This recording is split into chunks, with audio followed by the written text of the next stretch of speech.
Midnight, the dirt streets of Goshen. A Hebrew father stands in the thick darkness, a ceramic basin of fresh blood at his feet, pressing a bundle of crushed weeds against the wooden beam of his front door. He steps back, pulls his family inside, and secures the latch.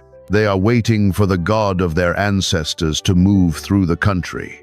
But the biblical text describing this night holds a strange, jagged edge.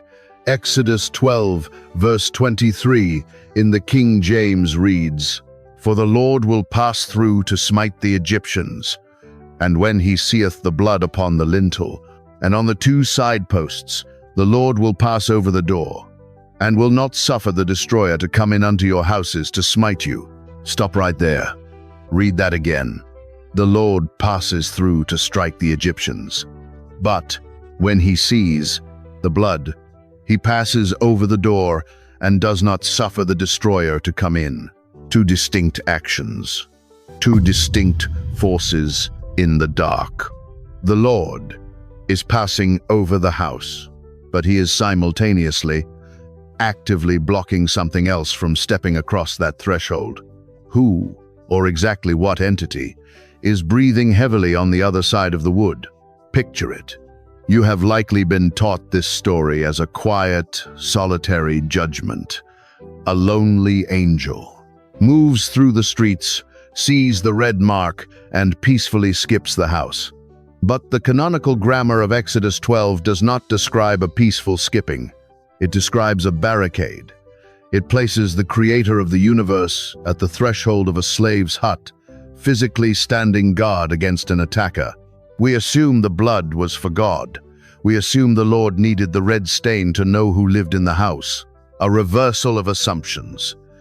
The omniscient God of Abraham does not need a painted marker to identify his own people. The blood on the lintel was never meant to be a name tag. It was a barrier.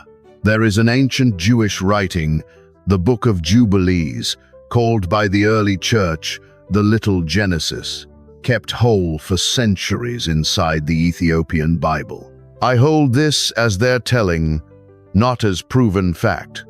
But Jubilees refuses to read this night as a silent, natural plague. It remembers the Exodus as an active, screaming war zone, swarming with dark, permitted forces let off the leash. See the scene. Hebrew families are huddled on the dirt floor, eating roasted lamb in haste, staff in hand, sandaled feet ready to run. Outside, the wailing is starting to rise from the Egyptian stone houses. But at the Hebrew doorway, a violent collision is taking place. The central object here is not just the lamb. It is the lintel, the bloody door frame. The blood is not a passive signal flare. It is a battle line. Two sides of the wood, two destinies. If the Lord is the one executing judgment on the gods of Egypt, why must he simultaneously prevent a separate, named entity from entering his people's homes? The King James translation calls it the destroyer, a simple lowercase noun. It sounds like an impersonal force, a sudden midnight sickness. But the ancient Hebrew readers did not see a disease. They saw a localized, ancient terror. They saw an executioner. We have stripped the first Passover of its cosmic violence, reducing the midnight strike to a clean, poetic metaphor. But the text refuses to let that shadow stay nameless. What exactly does the Hebrew text call this entity, and where else in the Bible has it left its violent fingerprints? A shadow moves across the dirt of Goshen. It does not carry an airborne illness, it carries intent. The Hebrew families inside hear the sudden, sharp violence breaking over the Egyptian estates, but at their own wood frames, the red stain holds. Go back to the King James phrasing in Exodus 12:23. The Lord will not suffer the destroyer to come in. The English gives us a lowercase title, a generic force of ruin, but peel back the translation, look at the ancient Hebrew underneath. Watch what the text does. The word waiting in the dark is hamashit. Mashit comes from a root word meaning to spoil, to corrupt, to violently devastate. When the text attaches the definite article ha, it ceases to be a verb describing what God is doing. It becomes a noun naming a distinct, localized agent of ruin, the destroyer, the spoiler. We read the 10 plagues as biological outbreaks or weather anomalies. Hail, frogs, locusts, pestilence. We reduce the midnight strike to a quiet, invisible sickness taking the firstborn in their sleep, reading, not inventing. The Hebrew text completely rejects that quiet image.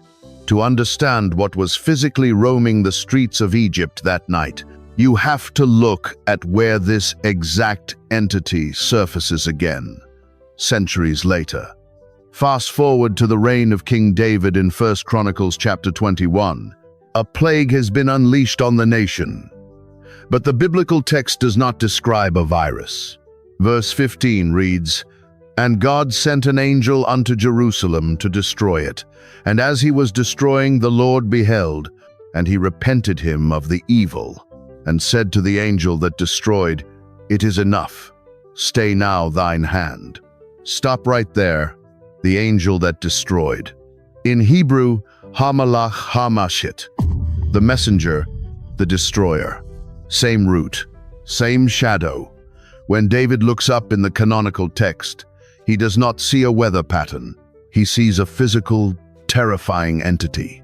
Verse 16 says, "David saw the angel of the Lord stand between the earth and the heaven, having a drawn sword in his hand stretched out over Jerusalem.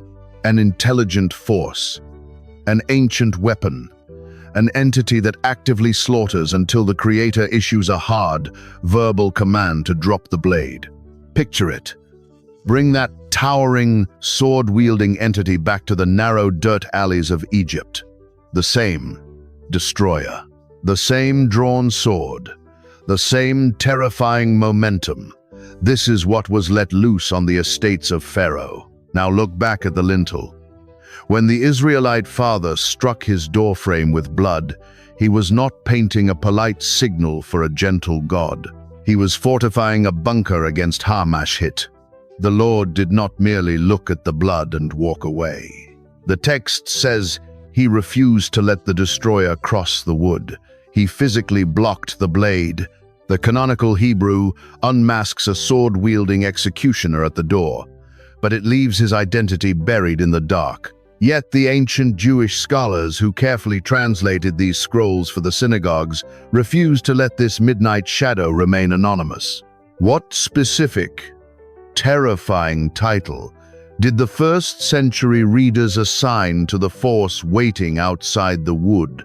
The blade is drawn in the dark over the Nile Valley, moving house by house through the Egyptian capital. Inside the slave quarters of Goshen, the air is heavy with the smell of roasted meat and the sharp, metallic scent of fresh blood. The Hebrew families are not hiding from a virus. They are surviving a siege. Go back to the King James text.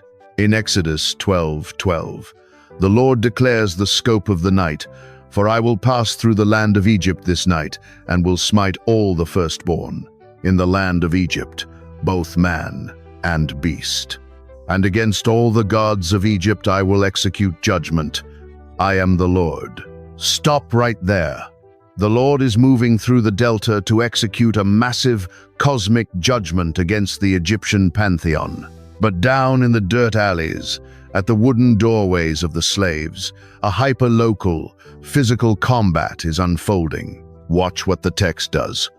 By the 1st century, the Jewish communities scattered across the Roman Empire understood exactly what was hunting outside those ancient doors. When they gathered to read the Torah aloud, they did not just read the Hebrew. They read from an ancient Aramaic paraphrase known as Targum Pseudo-Jonathan. I offer it as that. One tradition's record, a window into how the earliest readers understood the shadows of Exodus. When the Aramaic translators reached the terrifying promise of Exodus 12:23, they refused to leave the lowercase destroyer as a vague, impersonal noun. They knew exactly who Hamashit was, and they named the shadow. The Targum reads, "And the glory of the Lord will be made manifest to strike the Egyptians, and he will see the blood upon the lintel. And the word of the Lord will shield the door, and will not allow the angel of death to enter your houses." Read that again. The angel of death. Same desert, same name. The ancient readers did not see a sudden biological catastrophe sweeping through the delta. They saw a specific, terrifying, sentient entity granted temporary jurisdiction to kill. The King James says the Lord will not suffer the destroyer to come in. The Aramaic reveals a far more intimate, terrifying combat. It says the word of the Lord will physically shield the door. Picture it. The creator of the universe is not just observing the blood from a distance, checking off a list of obedient households. The word of the Lord is physically standing in the doorway, putting his own presence between the Hebrew family and the angel of death. We assume the judgment on Egypt was a clean, orderly affair, a reversal of assumptions. The Targum portrays a violent, chaotic night, where an ancient executioner is actively trying to push his way into the homes of Israel, only to find the Creator blocking the threshold. The blood on the lintel is not a name tag. It is the marker of a physical barricade. Sit with that. The Israelites are eating their lamb in silence, staff in hand, listening to the screams rising from the Egyptian estates. They know that inches away, on the other side of the wood, a lethal entity is being forcibly restrained by God himself. The destroyer is pressing against the frame. The Lord is holding him back. The Aramaic gives us a title for the terror, the angel of death. But the shadow deepens. Because another ancient text, preserved outside the Aramaic tradition, insists this executioner did not act alone, and he carried a proper name. The Aramaic reveals an angel of death prowling the Egyptian streets. But an older Ethiopian text insists this executioner was not a solitary reaper, but a demonic commander with an entire dark army at his back. Who was the Prince of Mastema, and why were his unseen forces desperately trying to cross the blood-stained wood? Midnight in the Nile Valley. The wailing of Egyptian mothers is no longer a distant echo. It is bleeding through the thin walls of the slave quarters. Outside the Hebrew doors, the blood of the lamb is drying into the grain of the wood, and the barricade holds. We know the Lord is shielding the doorway from Hamashit, the destroyer. The Aramaic called him the angel of death. But the biblical text gives us a terrifying cross-reference that shatters the image of a single, solitary reaper moving quietly from house to house. Listen to Psalm 78, verse 49, as it looks back at the plagues of Egypt in the King James. He cast upon them the fierceness of his anger, wrath, and indignation, and trouble, by sending evil angels among them. Stop right there. Evil angels, plural. The strike on the Egyptian empire was not executed by a lone shadow. It was an invasion. We are returning to the Book of Jubilees, kept whole inside the Ethiopian canon. I hold this as their telling, not as proven fact. But Jubilees refuses to let the demonic command structure of this night stay hidden. It gives the destroyer a proper name, and it gives him an army. Watch what the text does. Jubilees chapter 49 says that all the powers of the demon Mastema had been let loose to slay all the firstborn in the land of Egypt. And it records this: "And the powers of the Lord did everything according as the Lord commanded them. And they passed by all the children of Israel, and the plague came not upon them to destroy from amongst them any soul." Two armies, two masters. Mastema is an ancient Hebrew root word, meaning hostility, opposition, or enmity. In the Book of Jubilees, Mastema is the chief of the evil spirits, a prince of darkness who begged God for a tenth of the fallen angels to test, accuse, and destroy mankind. On the night of the first Passover, Mastema and his dark forces are unleashed. They are the evil angels of Psalm 78. They are the executioners. Picture it. The dirt streets of the capital are swarming. The demonic forces of Mastema are tearing through the Egyptian households, exacting a brutal, permitted toll on a nation that worshipped dark gods for 400 years. But when these entities reach the slave camps, when they charge the wooden doors of Goshen, they hit a sudden, blinding wall. The Lord is not merely watching from the sky. He is commanding his own powers to physically repulse Mastema's forces at every doorway painted with blood. The lintel is not a metaphor. It is a burning line in the sand. The entity outside wants blood. The Creator says no. The plague of the firstborn is suddenly revealed not as a quiet passing, but as a ferocious, chaotic spiritual clash, where the God of Abraham stepped down into the mud to hold the line against a demonic warlord. But if Mastema and his forces are raging through the streets, another ancient scroll records the exact moment the Lord drops from the heavens to intercept them. How does the ancient Jewish text describe the terrifying physical leap of the divine warrior at the stroke of midnight? The clock of the ancient world strikes midnight over the Nile. Inside the Hebrew huts, the families wait in absolute silence, sandals tied tight, wooden staffs gripped in their hands. Outside, the dark forces of the destroyer are ripping through the Egyptian estates. But the God of Abraham does not leave the defense of Goshen to distant angels. Listen to the promise in Exodus chapter 11, verse 4, in the King James. And Moses said, "Thus saith the Lord, about midnight will I go out into the midst of Egypt." Stop right there. Go out. The English phrase feels like a casual walk. It feels like a quiet patrol through a sleeping city. But the ancient Jewish readers understood this midnight exit as a kinetic, terrifying deployment. There is a text known as the Wisdom of Solomon, an ancient Jewish writing preserved within the Greek Septuagint that captures the sheer terror of this exact second. I hold this as their telling, not as proven fact. But this text refuses the image of a silent mist. Watch what the text does. Chapter 18 records the moment. For while all things were in quiet silence, and that night was in the midst of her swift course, thine almighty word leaped down from heaven, out of thy royal throne, as a fierce man of war into the midst of a land of destruction. Read that again. Leaped down. A fierce man of war. The text in verse 16 continues, stating that this divine combatant brought thine unfeigned commandment as a sharp sword, and standing up filled all things with death, and it touched the heaven, but it stood upon the earth. Same desert, same weapon. Just as the destroyer held a drawn sword over Jerusalem centuries later, the word of the Lord lands in Egypt. Wielding the blade of divine decree, he touches heaven, but his feet are planted firmly on the cursed earth of the delta. Picture it. The almighty word leaves the royal throne and hits the ground in Goshen. The forces of Mastema are attempting to breach the wooden doors of the slaves, pressing their weight against the wood. But the word of the Lord is physically standing in the gap. He is blocking the dark strike with his own overwhelming presence. The lintel is not just a sign. It is the exact coordinate where heaven and hell are colliding.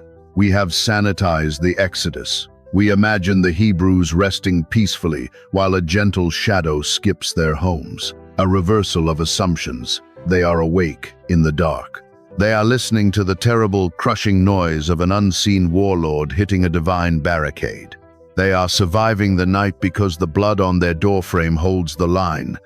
But that red stain was not painted with a smooth brush. It was struck against the wood with a very specific, jagged weed pulled from the dirt. The Lord honors the barricade, but the barricade had to be built exactly as commanded. What hidden, canonical power lies in the crushed plant the Hebrew father held in his hand, and why is this exact weed always present when the curse of death is being broken? The father's hand is stained crimson. He does not use a woven cloth or a carved wooden brush to paint the doorframe. He reaches into the dirt of Goshen and pulls up a cluster of ordinary, coarse weeds.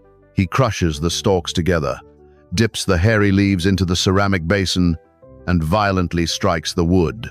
Listen to the exact command in Exodus chapter 12, verse 22 in the King James.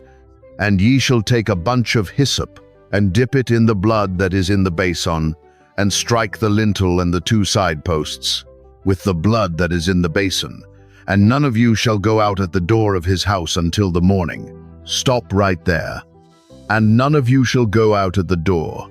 If the Lord is simply executing a clean, surgical strike on the firstborn of Egypt, why this strict, terrifying curfew? Because outside that doorway, a localized cosmic war is tearing through the streets. To step past the blood-stained wood is to step outside the barricade. To cross the threshold is to step directly into the jurisdiction of the destroyer. But look closely at the physical tool in the Father's hand. Hyssop, a common, fragrant plant growing in the cracks of rocks across the Middle East. Why did the Creator demand this specific weed to transfer the blood of the covenant? We assume it was just a convenient tool. A primitive sponge lying around the slave camps. A reversal of assumptions. God is writing a physical theology in the dirt. Watch what the text does. Fast forward to the book of Leviticus, chapter 14. When a man is infected with leprosy, a physical decay, the ancient world viewed as a walking, living death, he is banished from the camp. When he is miraculously healed, the priest must perform a highly specific ritual to officially bring him back from the dead. The priest takes 2 birds, cedar wood, scarlet thread, and 1 specific plant, hyssop. The priest dips the hyssop in the blood of the sacrifice and sprinkles the man who was dead, bringing him back into the camp of the living. Same weed, same rescue. Picture it. The hyssop is the canonical bridge between death and life. When King David commits murder and adultery, he feels the cold grip of the grave closing around him. He does not ask God for a generic, abstract forgiveness. He cries out in Psalm 51, verse 7, "Purge me with hyssop, and I shall be clean." He knows the ancient protocol. He knows the physical weed that lifts the curse of death. Test it the way the Bereans tested everything. Look at the thread running through the scripture. This plant is never accidental. Back at the door in Goshen, the shadow of Hamashit is pushing against the threshold. The word of the Lord is holding the line. But the physical mechanism that activated this divine barricade was a handful of crushed hyssop dripping with lamb's blood, the weed of the outcast, the plant that reverses the grave. The Hebrew families are sealed inside the promise, terrified, listening to the screams tearing through the dark, reading, not inventing. The sun is hours away. The Hebrews are locked inside the barricade. But out in the open streets, beyond the reach of the hyssop, the ancient executioner has been fully unleashed. What did the physical devastation of the morning actually look like when the grief of Pharaoh finally met the daylight? Morning breaks over the Nile. The sun hits the limestone temples of Memphis, but the empire is shattered. The dirt alleys are no longer dark, but the noise rising from the Egyptian capital is deafening. Listen to the aftermath in Exodus chapter 12, verse 30. In the King James, "And Pharaoh rose up in the night, he and all his servants, and all the Egyptians, and there was a great cry in Egypt, for there was not a house where there was not one dead." Stop right there. A great cry. The Hebrew word is tza'akah. This is not the quiet weeping of a funeral. It is a violent, guttural shriek of absolute terror. It is the exact same Hebrew word used in Genesis 18 to describe the screaming of the victims in Sodom and Gomorrah right before the fire fell. Same word, same horror. We reduce this morning to a sad biological event, a sudden epidemic that took the vulnerable in their sleep. But an ancient text insists the morning sun revealed the physical aftermath of a kinetic war. Open the book of Jasher, an ancient Jewish text referenced directly in the canonical books of Joshua and 2 Samuel. I hold this as their telling, not as proven fact. Jasher chapter 80 records that the destroyer did not just take breath, it took the infrastructure of their false gods. Watch what the text does. Jasher says that in every house where an Egyptian found their firstborn dead, they also found the physical idols of their gods smashed to pieces on the floor. The wooden statues were splintered. The stone carvings of Anubis and Horus were pulverized. It was not just the humans who fell. The text records that the firstborn of the animals were struck down in the fields, and the dogs of Egypt howled all night in the darkness. Picture it. The mother wakes to find her son lifeless, and beside him, the household idol she prayed to for his protection is reduced to gravel. We assume the judgment on the gods of Egypt was purely symbolic, a theological point made in heaven, a reversal of assumptions. The combat was physical. The forces of Mastema and the answering strike of the divine warrior tore through the domestic spaces of the empire. The blood on the floor belonged to the livestock, the princes, and the prisoners in the dungeon. But the dust on the floor belonged to the shattered gods who could not hold the line. Back in the slave camps of Goshen, the Hebrew families finally unlatch their wooden doors. They step over the dried blood on the threshold, their sandals grinding the crushed hyssop into the dirt. They walk out into the bright light of a devastated country. They survived the night. They survived because the Lord stood in the doorway. The blood on the doorpost is drying in the sun, and the massive migration is about to begin. But before they march toward the Red Sea, we must look at the lintel one last time. Because that painted wood was not just a shield against the dark, it was a blueprint. It was an ancient, primitive agreement forged at the threshold of a slave's home. What exactly happens when a covenant of blood is drawn across a doorway? And why did the creator of the universe draw his battle line exactly there? Go back now to the dirt streets of Goshen, where this script began. The Hebrew father standing in the thick darkness, the ceramic basin at his feet, the crushed hyssop dripping red against the grain of the wood. You have read that scene 100 times, imagining a quiet, solitary angel floating through the air, checking off a list of obedient houses. But tonight, you have a name for the shadow in the street. And that painted wood has a terrifying, beautiful new meaning. The doorway is not a name tag. It is a trench line. In the ancient Near East, the doorway was the most vulnerable, sacred point of a home. It was where a host either welcomed a friend or fought off an invader. To shed blood at the threshold was to enact the oldest, most visceral treaty in the desert, a threshold covenant. It meant that the master of the house and the guest were now bound by blood. Anyone who tried to breach that door had to step over the blood, and in doing so, declared war on both. Picture it. When the father struck the lintel with the lamb's blood, using the hyssop, the weed of the outcast, he was not trying to get God's attention. He was inviting the Lord of hosts to stand in his doorway as a blood brother defender. Listen to the King James phrasing in Exodus 12:23 one last time. The Lord will pass over the door and will not suffer the destroyer to come in. Stop right there. Passover. The Hebrew word is Pasach. For centuries, we have translated it as a bird flying smoothly above, but ancient Hebrew scholars argue Pasach carries a much more aggressive, protective weight. It means to hover, to straddle, or to physically stand guard over, a reversal of assumptions. God did not peacefully pass by the house. He hovered over the doorway. He stood in the gap. We know now what was waiting on the other side of the wood. Ha-mash-hit, the destroyer, the angel of death, leading the dark forces of Mastema, wielding a drawn sword over the Nile Delta, shattering the stone idols, and taking the firstborn in a terrifying, chaotic siege. The Lord allowed the judgment to fall on an empire that had worshipped darkness for 400 years. But he absolutely refused to let that same darkness cross the threshold of his covenant. This is one reading, not the final word. I am not handing you doctrine. I am handing you the ancient Jewish memory of the night the Exodus actually began. We have resolved the paradox of the two entities at the door.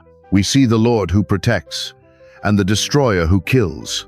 But the text does not tell us where the Prince of Mastema went when the sun came up. The screaming stopped, the sword was lowered.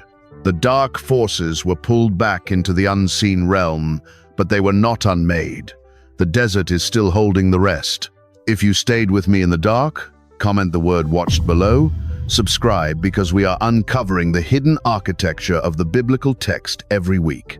And send this video to one person who loves the Exodus story but has never heard what was violently pushing against the other side of the wood. The blood was never meant to signal God. It was meant to stop the dark.